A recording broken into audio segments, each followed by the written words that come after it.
और आइए सीधे रुख करते हैं कानपुर का, जहां मायावती रैली कर रही हैं। सबसे ज्यादा सीटें जीतने के लिए जा रही है।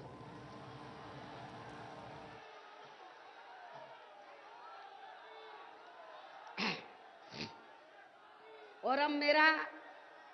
यही कहना है कि आप लोगों को इस चुनाव में अपने खुद के व प्रदेश के हित में भी अपना वोट यहाँ सपा, कांग्रेस, बीजेपी व अन्य विरोधी पार्टियों को न देकर केवल अपनी बहुजन समाज पार्टी को ही देना है। हालांकि इन विरोधी पार्टियों में से खासकर सपा व बीजेपी के बारे में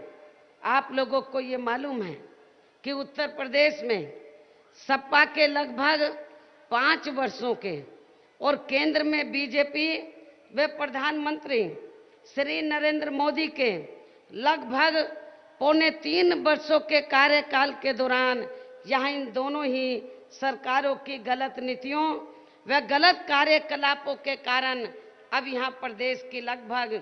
22 करोड़ जनता में जो जबरदस्त नाराजगी व आक्रोश व्याप्त है वह किसी से छिपा हुआ नहीं है। ऐसे हालातों में अब बीजेपी अपने किसी भी चेहरे को प्रदेश के मुख्यमंत्री के रूप में पेश करने की अभी तक भी हिम्मत नहीं जुटा पा रही है। और वहीं दूसरी तरफ सपा के मुख्यमंत्री पद का चेहरा जो अपनी सरकार में शुरू से ही यहाँ खासकर कानून व्यवस्था व अपराध नियंत्रण के मामले में जबरदस्त दागी चेहरा रहा है, जिसके साथ अब कांग्रेस पार्टी भी यहाँ गठबंधन करके ये चुनाव लड़ रही है। जिस कांग्रेस पार्टी ने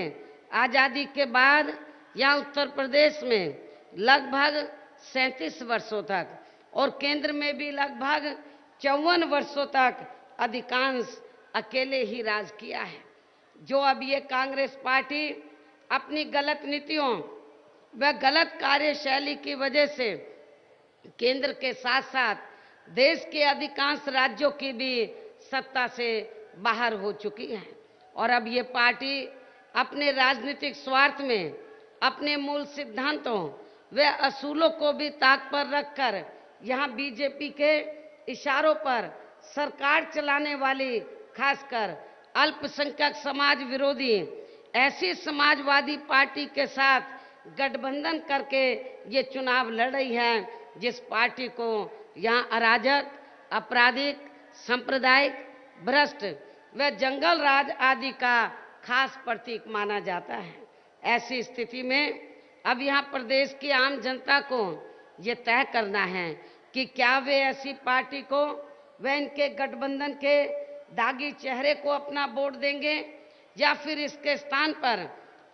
इन सभी तत्वों का सफाया करके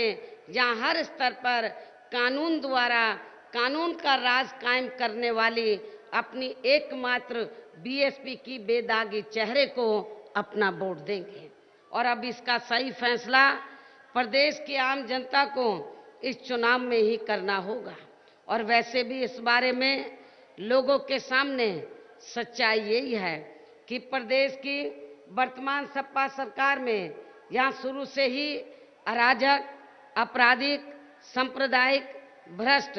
व जंगल राज ही व्याप्त रहा है, जिसकी खास वजह से ही यहाँ पूरे प्रदेश में चोरी, डकैती, लूटमार, फिरौती,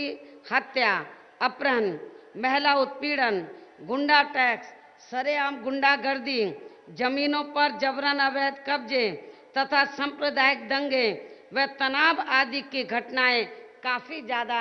चरम सीमा पर होती रही हैं। और यही मुख्य वजह है कि इस सपा सरकार के चलते यहाँ प्रदेश में मुजफ्फरनगर सहित लगभग 500 और भी छोटे बड़े सांप्रदायिक दंगे व तनाव आदि की वारदातें हुई। दादरी की